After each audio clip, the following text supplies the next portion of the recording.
Hello everyone! Welcome po sa aking channel. Kamusta po ang bawat isa? Sa video na to ay aking ibabahagi ang pagiging isang mabuting pastol ng Panginoong Hesus sa kanyang mga tagasunod. Mababasa po natin yan sa John chapter 10. Ngunit ako po ay magfo-focus sa John 10 verses 7 to 10. So Jesus again said to them, "Truly, truly, I say to you, I am the door of the sheep. All who came before me are thieves and robbers, but the sheep did not listen to them. I am the door. If anyone enters by me, he will be saved and will go in and out and find pasture. The thief comes only to steal and kill and destroy. I came that they may have life and have it abundantly." Inihalin tulad ng Panginoong Hesus ang mga mananampalataya o kanyang mga tagasunod sa isang tupa. Ano ba yung mga katangian ng tupa? Sila ay defenseless. They have no sense of direction. Hindi nila madepensahan yung kanilang sarili. Kaya kailangan nila ng pastor na siyang gumabay at manguna sa kanila. They are willing to take direction. At nare-recognize nila ang boses ng kanilang pastol at sila ay sumusunod dito. So kung babasahin natin ang surrounding text ng chapter na ito, sa chapter 9 tsaka chapter 11, makikita natin na yung unbelief at spiritual blindness ng mga Jews at ng mga Paraseyo na hindi sila naniniwala na si Jesus ay ang Misaya na nilang hinihintay. Hindi sila naniniwala na siya yung nagpapagaling. Sa mga panahong yon ay marahil ay napakaraming mga tupa at mga pastol sa lugar na yon. Kaya dito ikinonect ng Panginoong Hesus kung sino siya. Sinabi niya sa John 10 verse 7, "I tell you the truth, I am the gate for the sheep." Jesus is the gate. He is the only way to salvation. Siya ang pintuan na dinaraanan ng mga tupa. Siya ang daan, wala nang iba, tungo sa kaligtasan ng bawat isa sa atin. Marami ang hindi naniniwala dito dahil kahit ngayong sa kapanahonan niya ay marami pa rin ang bulag sa katotohanan. Bulag sila spiritually kaya hindi nila makita, hindi nila ma-recognize, hindi nila makilala na yung Jesus na nandun sa harapan nila na nagpapagaling ay siya na yung Misaya na matagal na nilang hinihintay. Maging sa ating kapanahonan ngayon ay napakarami pa rin ang hindi naniniwala dahil it's either na bulag sila sa katotohanan, hindi nila alam ang katotohanan, o kaya pinipili nila na ayaw paniwalaan ang katotohanan dahil akala nila ay may iba pang pintuan na pwede silang maraanan para sila ay maligtas. Ang isa dito ay ang reliyon. Akala ng marami kapag sumanib ka sa isang reliyon, kapag ka nagpa-member ka ay ikaw ay maliligtas. Ang isa pa ay good works. Akala ng marami o akala ng iba na kapag ikaw ay gumagawa ng mabuti, ikaw ay tumutulong sa kapwa, nagbibigay ka ng mga tulong, mga cash or in kind, ay ikaw ay maliligtas dahil ikaw ay mabuting tao, ikaw ay gumagawa ng ikabubuti ng iba. Ang iba naman ay akala nila ang pintuan ay ang mga tao, lalo na yung mga tao na kung saan ay mga sikat, no, napakaraming mga nagawang mga mabubuti, maraming mga naitulong sa kapwa, ay akala nila kapag sinunod nila yon ay sila ay maliligtas. Ngunit ang mga ito ay hindi totoong mga pintuan. Ito ay yung sinasabi ng Panginoong Hesus na sila ay yung mga robbers, mga magnanakaw, mga thieves. Dahil ninanakaw nito ang tunay na daan, ninanakaw nito ang tunay na kaligtasan. Kung mga ganito rin lang ang magiging dahilan o opsyon ng mga tao para sila ay maligtas, di mawawalan din ng saysay ang pagkamatay ng Panginoong Hesukristo sa krus. Mawawalan din ng saysay yung kanyang pagparito. Ang kaligtasan ay personal. Ito ay personal mong pagtanggap, personal mong pagpunta sa pintuan, at yun ay ang Panginoong Hesukristo. There is no other way. Walang ibang daan kundi si Jesus. Jesus is not a way, but Jesus is the only way to salvation. Ang pangalawa ay Jesus is the provider of His people. Sinabi niya sa John 10 verse 8, "They will come and go freely and will find good pasture." Ang pinakatrabaho or chief job ng isang pastol ay i-make sure niya na yung mga tupa ay mayroong makakain at may maiinom. Siya ang nangunguna at gumagabay sa mga tupa na kung saan may mga lunti ang damo.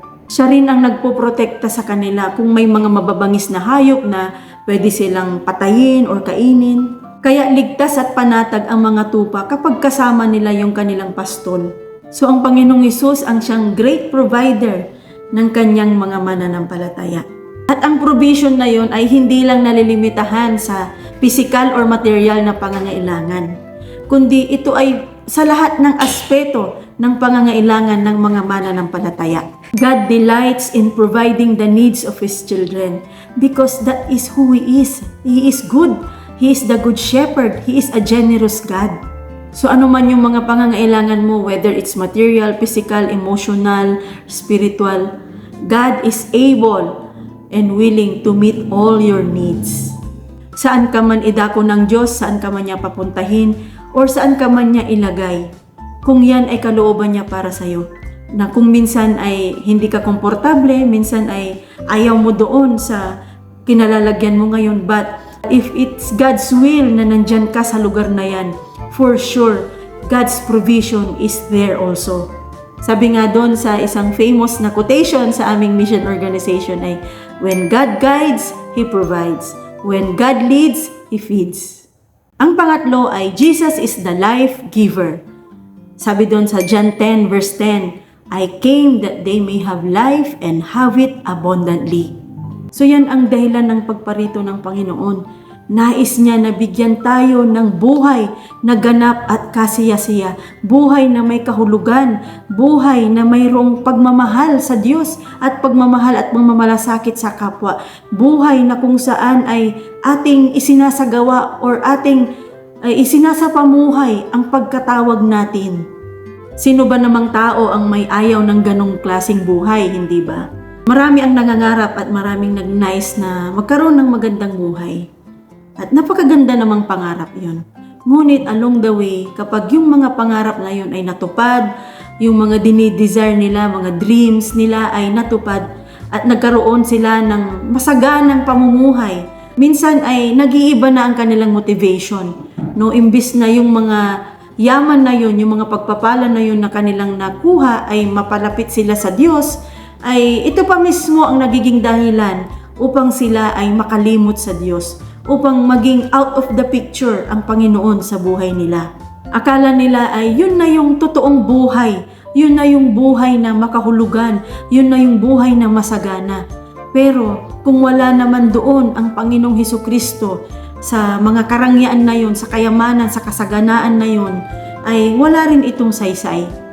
Ang buhay na nais na iparanas, ibigay ng Diyos sa bawat isa sa atin ay yung kahit na nasa kabila ka ng kaguluhan, kahirapan, sa kabila man ng kasaganaan, karangyaan, kasiyahan, kalungkutan, ay patuloy ka pa rin na nagpapasakop sa Kanya. Patuloy mo pa rin na kinikilala ang Diyos bilang iyong Panginoon, bilang iyong Hari, bilang iyong tagapagligtas. Yung sa kabila ng kaginhawaan at tagumpay ay namumuhay ka pa rin ng may pagpapakumbaba at kinikilala mo ang Diyos na Siya ang pinagmulan ng lahat ng kung ano yung mayroon ka. Yung sa kabila ng pagdurusa at kabiguan ay patuloy ka pa rin nagpapasalamat, nagtitiwala at kinikilala ang Diyos sa buhay mo. Pang-apat, there is an enemy that its goal is to steal, kill, and destroy your life. Yan yung goal ng enemy. Yung pagnakawan ka ng kapayapaan, pagnakawan ka ng magandang relasyon mo sa iyong pamilya, pagnakawan ka ng karunungan, ng kagalakan, ng kasiyahan. Gusto niyang sirain kung ano man yung nais na magandang gawin ng Diyos sa buhay mo. Gusto niyang patayin yung alab ng pagmamahal mo sa Diyos. Gusto niyang ihiwalay ka sa presensya ng Diyos. Kaya sinabi ng Panginoong Hesus sa John 10 verse 9, I am the door. If anyone will enter by me, shall be saved. So ibig sabihin, mayroong kondisyon ang mga bagay na ito.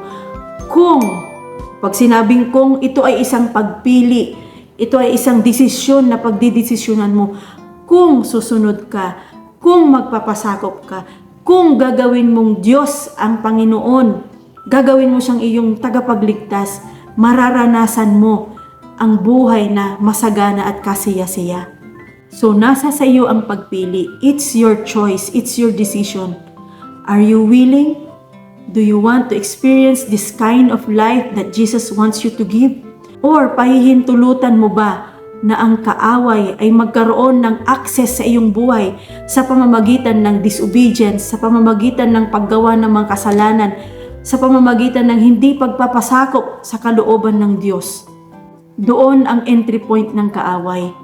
At kapag nangyari yon, doon siya kikilos at magagawa niya ang kanyang goal. That is to steal, to kill, and destroy your life. Paano ba natin ito maisa sa pamuhay? Ano ba yung pwede nating mai-apply sa ating pang-araw-araw na buhay? Number 1 is to give your life to Jesus. Dahil sa Kanya lamang talaga naman matatagpuan ang tunay na buhay na masaya, na ganap. It is when you find your life in Jesus that you began to truly live. Kung hindi mo pa ibinigay ang buhay mo sa Panginoong Hesus sa puntong ito, may I invite you na buksan mo ang iyong puso at papasukin ang Panginoong Hesus at maging Diyos at tagapagligtas ng iyong buhay.